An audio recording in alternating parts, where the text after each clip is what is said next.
اعمال زمونږ نه په رمضان کې کېدی شي چې هغه پکې وکړو، هسې نه چې داسې وشي چې د رمضان 13 ورځې تېرې شي او آخر کې حساب کتاب وشي او موږ ته هېڅ هم نه میلاو شوي، نو دا به هغه خلک وي چې هغه به روژې نیسي، ځان ته به مسلمان وایي، خو خپله روژه به څه کوي؟ د هغې حفاظت به نه کوي. روژې به نیسي، ځان ته به مسلمان وایي، خو د روژې حفاظت به نه کوي. هغه څه ده؟ هغه به ګناهونو کې اخته وي، ګناه به کوي، روژه به هم نیسي خو ګناه به هم کوي.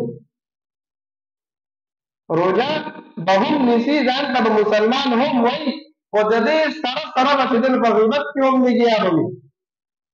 روژه به هم نیسي، ځان ته به مسلمان وایي، خو د دې سره سره به دا روژه د په حرام مال باندې ماتوي.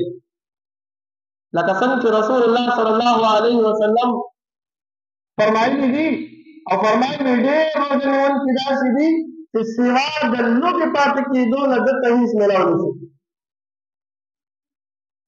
نو د دې په تفسیر کې لیکي وایي د دې نه هغه کس مراد دی چې روژې نیولې ده او ماښام یې په حرام مال ماته کړه، نو اصل وږې پاتې شو او څه میلاو نه شو.